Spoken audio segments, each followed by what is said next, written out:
Vamos lá, vamos falar de diagnóstico precoce do câncer infanto-juvenil. Peço perdão pela voz, estou saindo de uma gripe, então estou meio rouco. Mas vamos falar brevemente aqui do diagnóstico precoce do câncer infanto-juvenil. E um dado interessante é que a SBP põe no artigo sobre esse tema, que foi lançado recentemente, se eu não me engano, em setembro de 2025 ou de 2024. Ele coloca que o câncer no Brasil já representa a principal causa de morte por doença em crianças entre 19 anos. Eu acho esquisito essa informação, porque geralmente a gente vê realmente que as principais causas de morte, tirando as causas traumáticas, vão ser as causas infecciosas, diarreia, pneumonia e etc.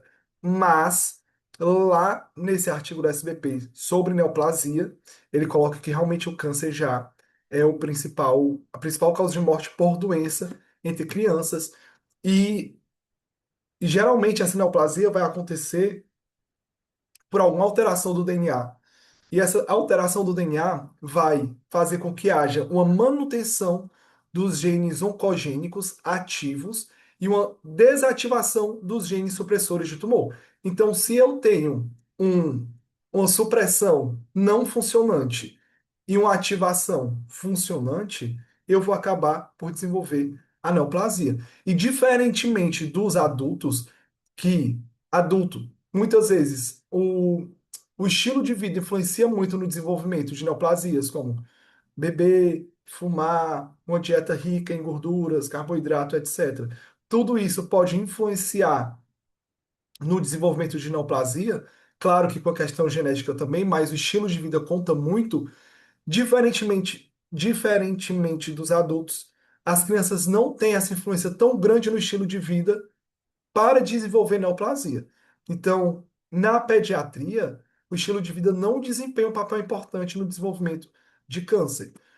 E, geralmente, nós e vocês vamos ter que agir principalmente na detecção precoce da neoplasia. Então, por isso que a gente tem essa aula. Perdão, vou fazer isso várias vezes, viu, durante a aula. Por isso que a gente tem essa aula no S5, exatamente para que vocês tenham ideia dos sinais e sintomas que possam indicar uma neoplasia e, dessa forma, identificar precocemente o câncer na criança e, assim, o paciente pode começar o tratamento e melhorar o prognóstico. Principalmente, o objetivo é a identificação nos estágios iniciais do desenvolvimento da neoplasia. Mas para a gente saber os sinais e sintomas principais, primeiramente a gente tem que saber quais são as principais neoplasias em pediatria. E a gente vai dividir em duas faixas etárias: as crianças com mais de 1 ano de idade e as crianças com menos de 1 ano de idade. Nas crianças com mais de 1 ano de idade, a principal neoplasia vai ser leucemia, principalmente LLA, leucemia linfoblástica aguda. Em segundo lugar, vai ter o tumor de sistema nervoso central. Então, os tumores de sistema nervoso central, eles representam 15% de todas as neoplasias em crianças com mais de 1 ano de idade. E em terceiro lugar, o linfoma. Então, a gente vai ter, em primeiro lugar, leucemia, principalmente LLA. Segundo lugar, tumores de sistema nervoso central, representando 15% de todas as neoplasias. E em terceiro lugar, linfomas, principalmente o linfoma não Hodgkin, que é mais comum na faixa etária pediátrica. Quando a gente vai para crianças com menos de 1 ano de idade, aí muda um pouquinho. Com menos de 1 ano de idade, o principal tumor, em primeiro lugar, vem o neuroblastoma. O neuroblastoma basicamente vai ser um tumor que vai acometer as células simpáticas do paciente, geralmente, que pode ser em qualquer região que eu tenha células simpáticas, mas geralmente esse acometimento vai ser em suprarrenal. Tá? Então, geralmente, o neuroblastoma vai se apresentar na criança, lá em região de suprarrenal. Em segundo lugar, vem a leucemia. Em terceiro lugar, tumores de sistema nervoso central. E em quarto lugar, o retinoblastoma. E até por isso, como vocês viram lá na aula de triagem neonatal, o Ministério e a SBP orientam que, além do teste do olhinho na maternidade, sejam realizadas avaliações periódicas do olho do paciente. Tanto um exame físico completo, né? Assim, você olhar simetria, se tem alguma lesão, quanto à realização de avaliação com oftalmoscópio. Então, como eu falei, geralmente as neoplasias em crianças, elas vão se dar devido a uma mutação do DNA que vai tornar os genes oncogênicos mais ativos e desativar os genes supressores. E geralmente essa alteração não é por questão hereditária, mas sim por uma mutação. Então, por que que acontece essa mutação? Porque a criança se expôs a algo que gerou essa mutação. Então, a gente tem que saber quais são essas exposições nas crianças que podem causar essa alteração do DNA, que vai manter os genes oncogênicos ativos e desativar os genes supressores. Qual a principal de todas? Radiação ionizante. Então, por isso que a gente evita fazer tomografia em criança. Por isso que a gente evita ficar expondo criança rotineiramente a exames de imagem como radiografia. E a gente prefere, caso seja possível e haja necessidade de realização de exame de imagem, fazer uma ressonância, por exemplo, ou ultrassonografia. Por quê? Porque exames que têm uma radiação, como radiografia e tomografia, podem levar, se de forma cumulativa esse paciente fizer muitos exames, pode levar a uma mutação, e essa mutação gerar uma supressão dos genes que são, na verdade, uma desativação dos genes supressores e uma ativação dos genes oncogênicos. Existem outros fatores de risco também, como exposição a drogas citotóxicas, como ciclofosfamida, ou então infecções por alguns vírus, como EBV, ou imunodeficiência. Vocês viram na aula dos erros inatos da imunidade, que erro inato da imunidade não é apenas você ter um maior risco de infecção, mas também ter um maior risco de várias outras patologias, como doenças alérgicas, ou mesmo doenças neoplásicas. Então, crianças com erros inatos da imunidade, ela pode também evoluir com uma neoplasia. E também, aí de forma separada, existem as doenças cromossômicas, como síndrome de Down, síndrome de Noonan, que elas podem aumentar o risco do paciente ter neoplasia. Na síndrome de Down, por exemplo, a gente rotineiramente tem que fazer exames laboratoriais, como hemograma, para identificar de forma precoce se esse paciente não está evoluindo com alguma alteração hematológica, dentre elas uma leucemia, que na síndrome de Down é mais comum ser a leucemia LMA, no caso, não a LLA, tá? Que em geral é a LLA, mas no caso de síndrome de Down aumenta muito a chance de ser um LMA. Então, assim, qual o principal fator de risco? Exposição à radiação. Tá? Então, lá na SBP, eles dividem neoplasia por neoplasia, colocando qual o principal fator de risco daquelas neoplasias. Então, leucemia linfóide aguda, radiação. Leucemia mieloide aguda, agentes quimioterápicos. Tumor em cima da veia central, terapia de irradiação. Linfoma de Hodgkin, infecção. Não Hodgkin, imunodeficiência. E osteosarcoma, radiação. Mas, de novo, a principal neoplasia na criança é a leucemia linfóide aguda. E o principal fator de risco para essa leucemia é exatamente a exposição à radiação. Então, a radiação é o principal fator de risco para desenvolvimento de neoplasias na infância, principalmente a leucemia, tá? O clássico, criança bateu a cabeça, os pais levam na emergência e perguntam se não pode fazer uma tomografia. Bateu a cabeça? Vai fazer uma tomografia, né? Não obrigatoriamente, a gente tem indicações claras de quando realizar uma tomografia. O... Muitas vezes os pais têm, por exemplo, uma criança com pneumonia, já fez uma radiografia, a criança. Aí o pai fala, ah, já fez vários exames na vida. Custa logo fazer a tomografia para acabar logo com isso? Já fez várias radiografias durante esse internamento. Vamos fazer logo uma tomografia para ver como é que esse paciente está? E, de novo, radiação é o principal fator de risco para desenvolvimento de algumas neoplasias. O clássico, a gente paga o plano de saúde justamente para ter esse tipo de exame. O pessoal acha que sai fazendo tomografia a rodo. E outro clássico que já aconteceu comigo é: eu não vou sair daqui sem esse exame, ele é meu filho, eu só saio daqui quando você pedir a tomografia. E às vezes a gente vê um médico falando: eu prefiro pecar pelo excesso do que pela falta, que é um erro também.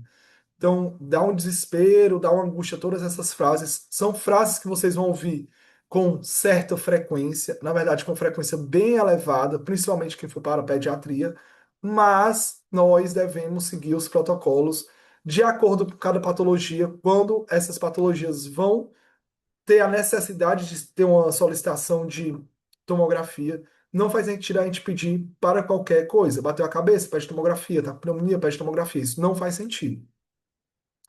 E aí saiu esse artigo em abril do ano passado, que ele mostra qual é a chance de desenvolvimento de neoplasias em pessoas que tiveram exposição a exames de imagem por tomografia, no caso. E ele colocou um dado bem chocante, bem alarmante, onde ele diz: se as práticas atuais persistirem, o câncer associado à tomografia, à radiação da tomografia, poderá eventualmente representar 5% de todos os novos diagnósticos de câncer anualmente. Então, é um dado bem alarmante. Quem é que tem maior fator de risco para isso? Crianças que realizaram tomografia com menos de um ano têm o maior fator de risco. Aí, com o passar do tempo, esse risco vai diminuindo. Mas crianças com menos de um ano têm o maior fator de risco, principalmente do sexo feminino. Então, ele dá lá um exemplo. Ele coloca lá, né? Por exemplo, o risco de câncer em meninas com menos de um ano foi de 20 cânceres para cada 1.000 exames. Então, a cada 1.000 exames, aumenta a chance de 20 crianças de desenvolver neoplasia. Foi bem chocante mesmo. Você, devido à realização de exames de imagem, tornar que 5% de todas as neoplasias sejam decorrentes disso é realmente muito alarmante. E só para vocês terem uma noção, uma tomografia de abdômen pélvico, por exemplo, se você fizer uma tomografia de abdômen pélvico, isso representa mais ou menos 400 a 500 radiografias de tórax. E uma tomografia de tórax de 300 a 350. Então, se você pode fazer a radiografia para dar o diagnóstico daquela patologia, se for realmente necessário, você pede a radiografia, né? Ah, não, mas realmente tem que fazer uma tomografia porque X, é uma doença X que requer o exame de imagem por tomografia. Aí tudo bem. Mas se não for necessário, não solicitem, porque vocês vão estar expondo as crianças à possibilidade de desenvolvimento de câncer.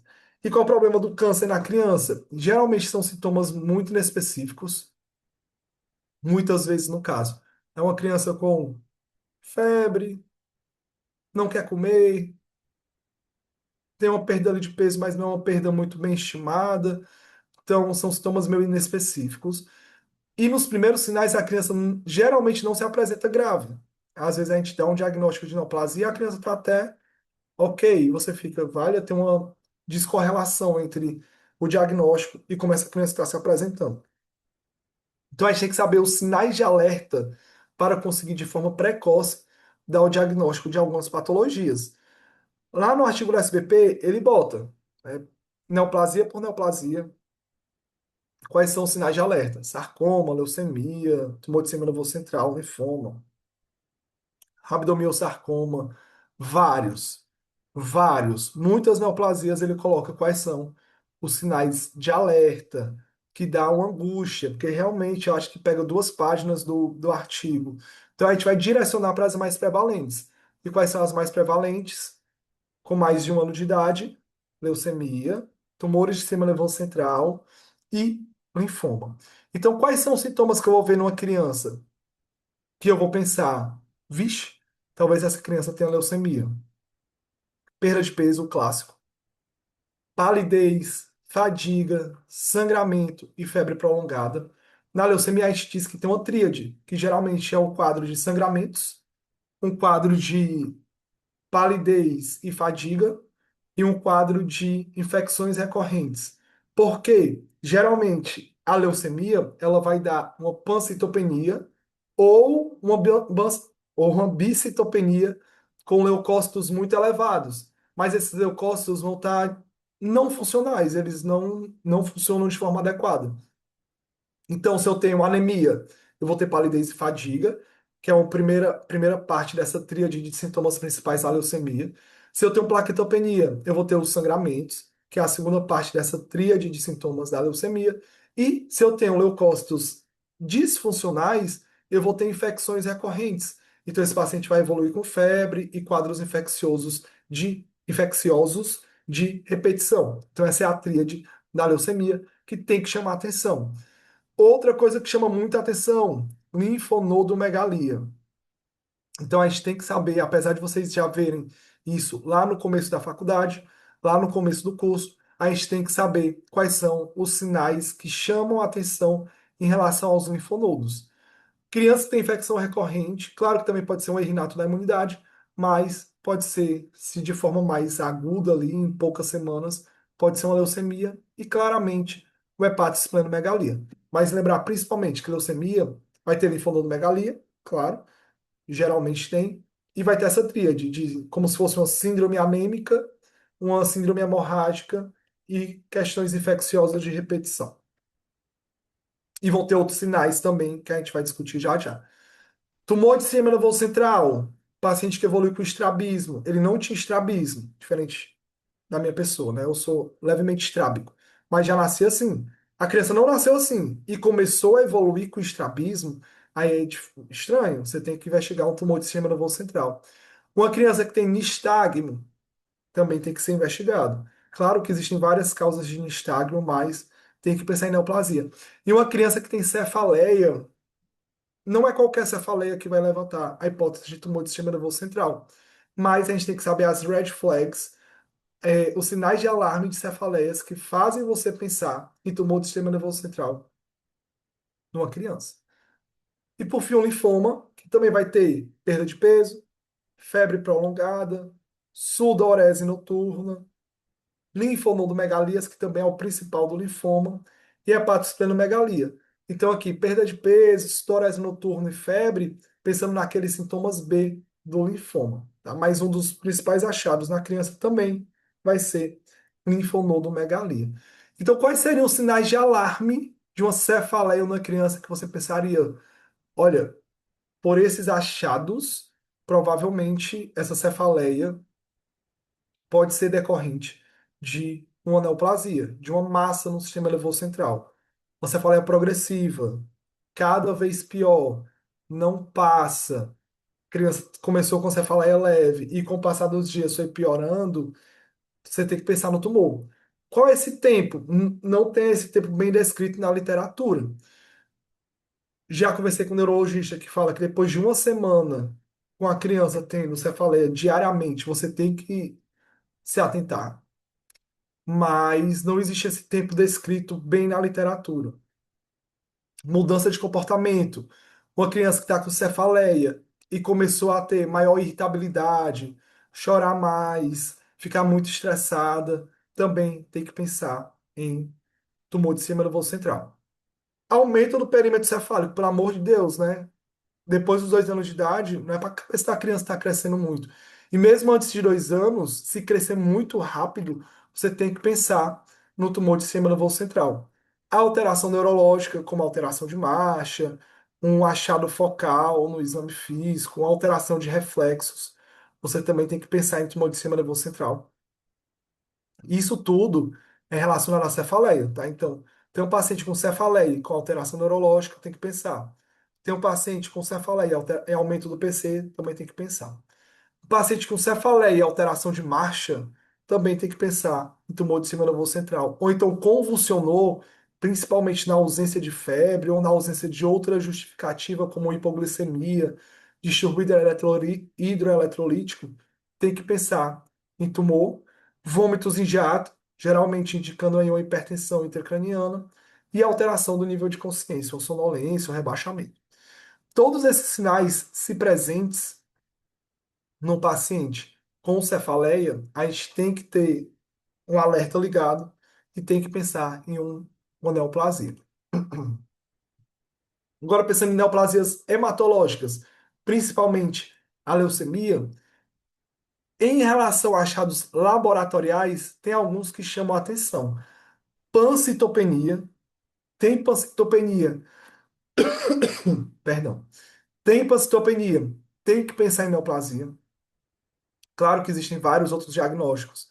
Leishmaniose é um exemplo muito comum aqui no nosso, na nossa região, mas tem pancitopenia, tem que pensar em neoplasia. Ou bicitopenia com leucocitose, principalmente leucócitos acima de 50 mil. Teve um artigo que uma vez eu vi muito interessante, que ele estratifica a leucocitose em alguns valores e coloca quais são as patologias que podem estar causando essa leucocitose. Geralmente, acima de 35 mil, tem que pensar em sepse, uma sepse mais importante. Eu ia falar sepse grave, mas a gente não usa mais o termo sepse grave. Mas sim, um quadro de sepse que o paciente está mais grave. E acima de 50 mil, a gente tem que pensar em neoplasias. Presença de blastos, claramente. Se você viu blastos no exame laboratorial, você tem que pensar na leucemia. E às vezes esses blastos eles não vão aparecer descritos como blastos. Às vezes vai aparecer uma linfocitose atípica, porque na hora que a máquina vai ler, há um erro de leitura e ela acaba identificando os blastos como se fossem linfócitos atípicos. Se a criança tem um quadro clínico muito sugestivo de neoplasia, principalmente LLA ou LMA, e aparecer linfocitose atípica no exame, é bom você pedir uma reavaliação da lâmina para ver se não, na verdade não eram blastos. E algumas alterações eletrolíticas, isso aqui é muito importante, tá? Porque isso aqui já pode indicar algumas complicações, como a síndrome de liso tumoral. As células neoplásicas, elas são células disfuncionais, então elas surgem e morrem às vezes muito rapidamente, então a replicação muito rápida. Então aquela célula nasce, morre, vai se replicando.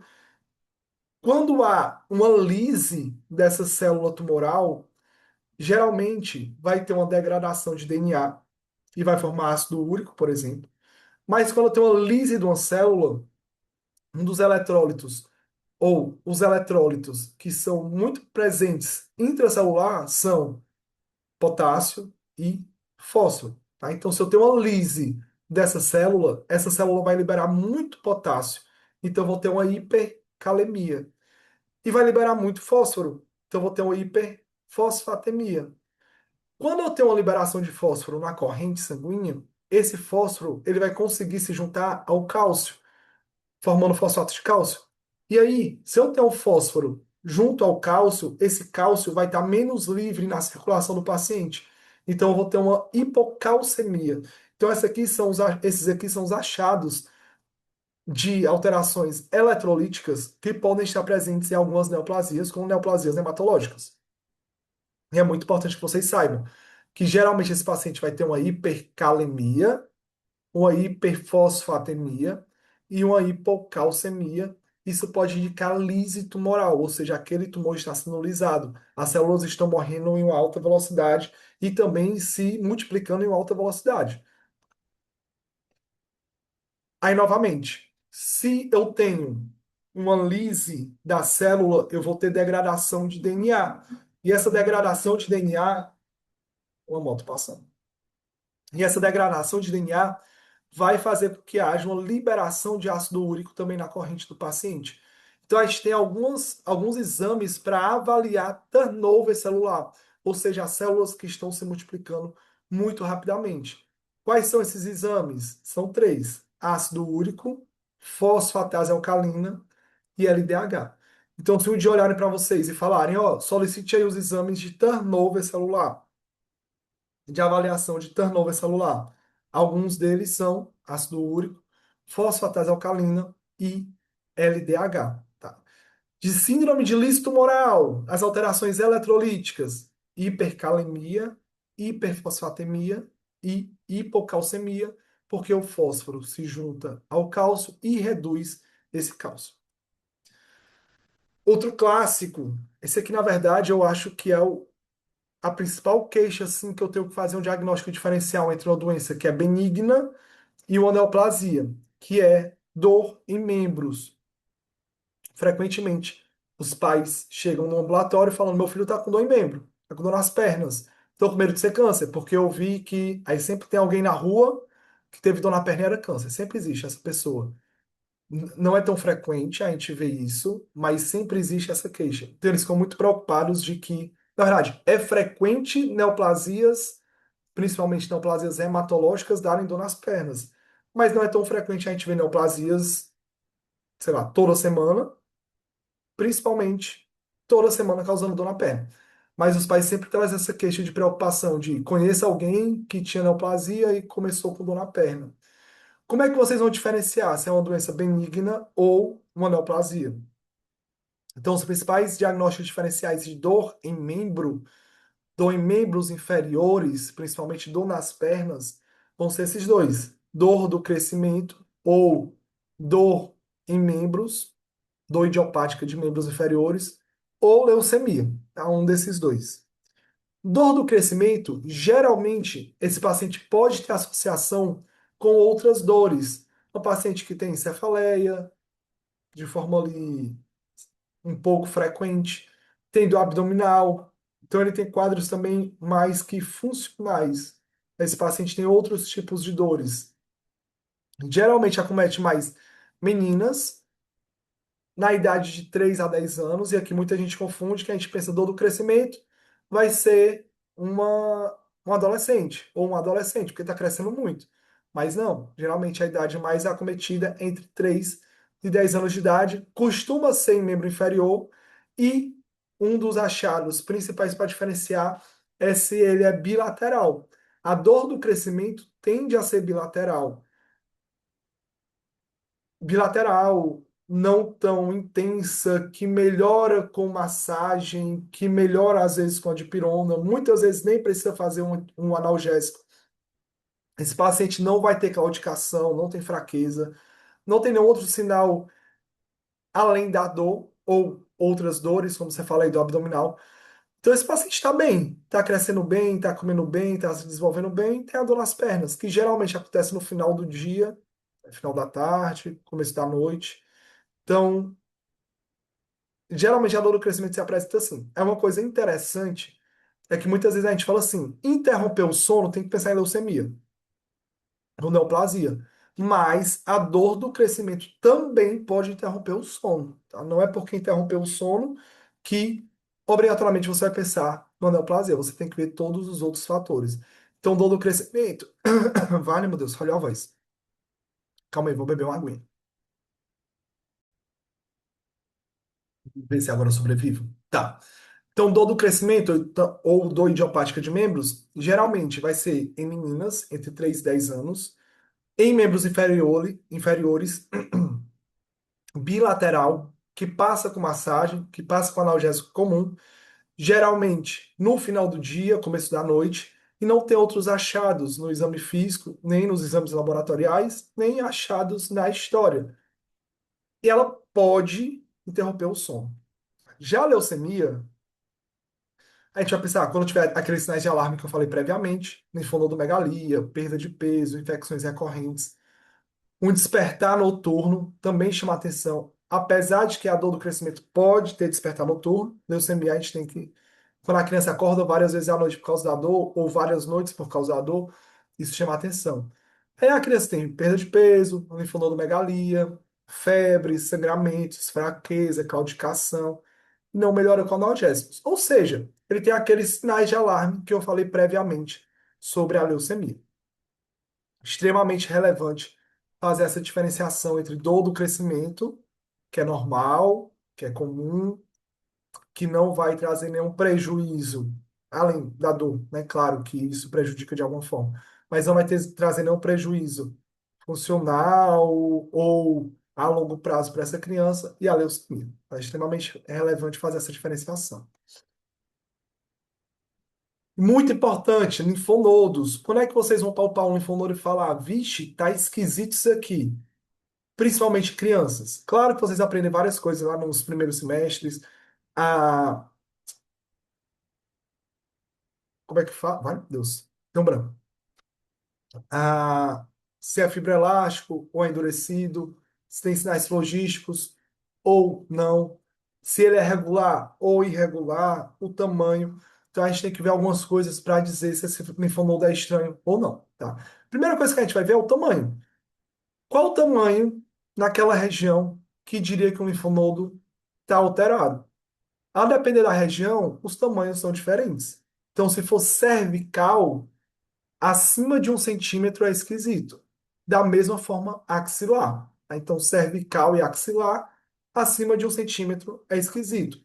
Abaixo disso, normal, a criança pode ter. Muito comum a criança com piolho, evolui com linfonodomegalias. A criança com faringamidalite, linfonodomegalia. Otite, linfonodomegalia. Teve alguma infecção cutânea, linfonodomegalia. Então, assim, até 1 centímetro tá de boa. Às vezes, até nessas situações, ele cresce muito. E aí, se ele crescer muito, a gente tem que ver outros sinais que indicariam, por exemplo, a realização de biópsia, que eu vou falar já já. Mas, bem comum, e você pode ter linfonodo palpável. A gente vai dizer que é linfonodomegalia quando é maior do que isso. Tá? Quando é maior do que um, quando é maior do que um, em cervical, em axilar. Em região inguinal, quando é maior do que 1,5.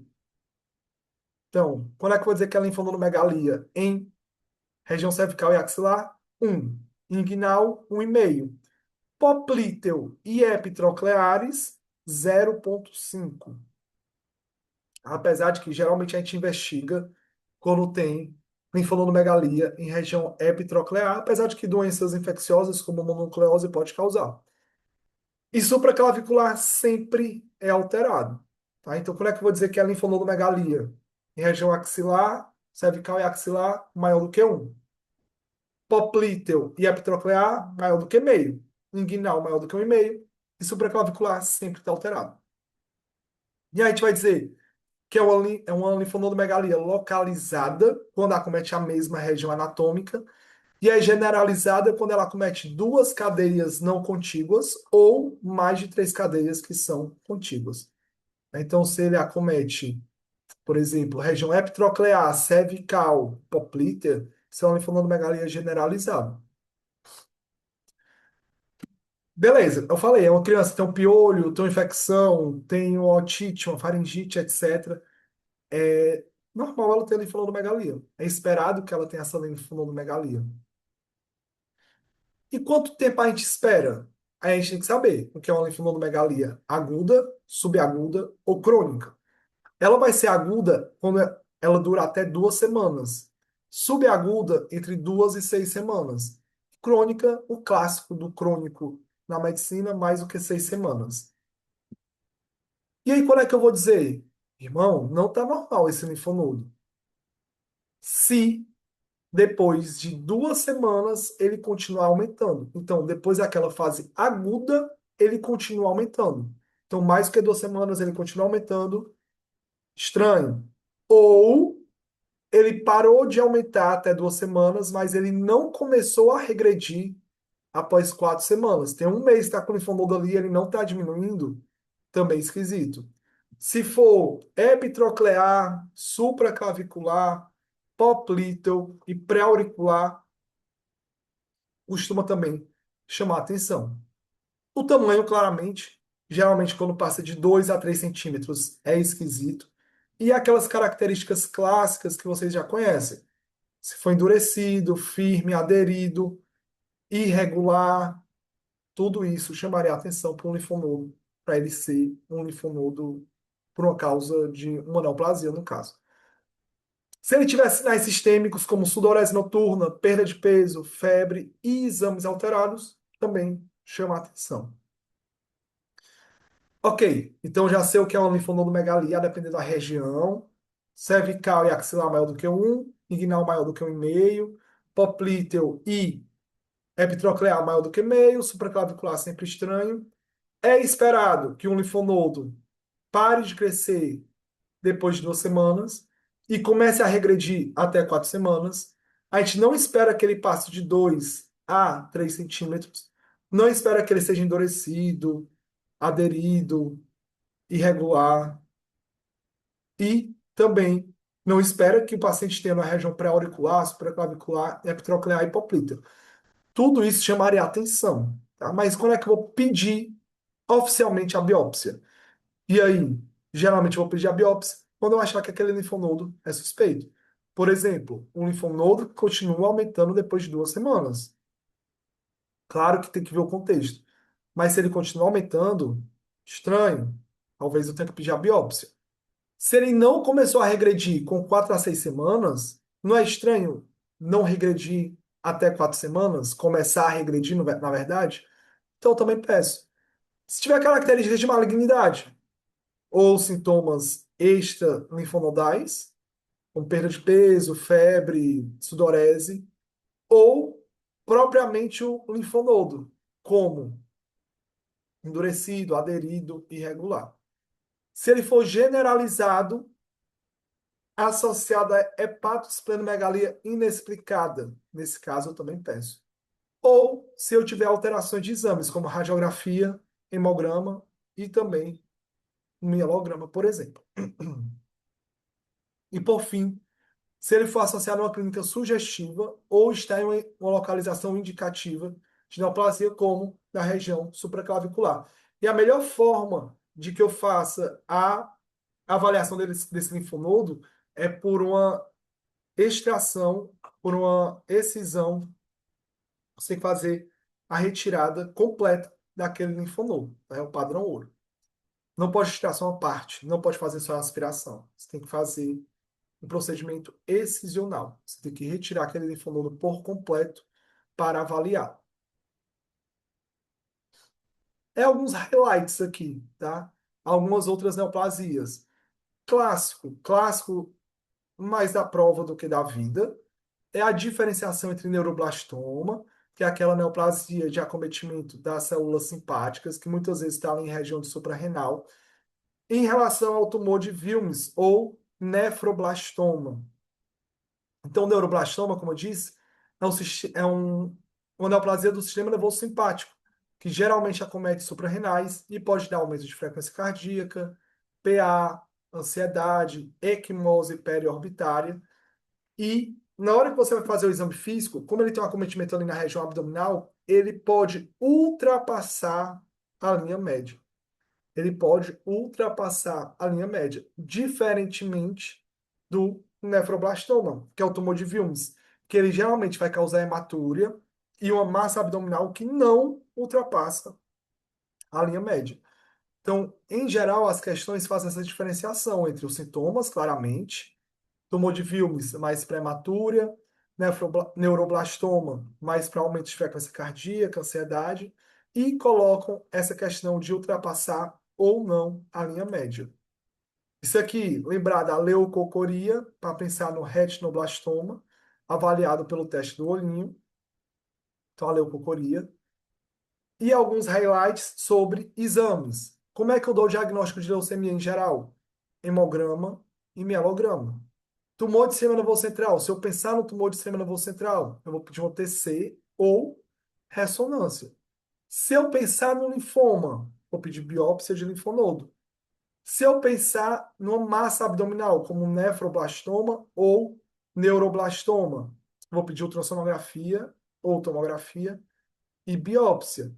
E se eu tiver uma linfonodomegalia, geralmente eu vou começar a investigação com hemograma, radiografia e LDH. Lembrando dos exames de turnover celular, ácido úrico, fosfatase alcalina e LDH.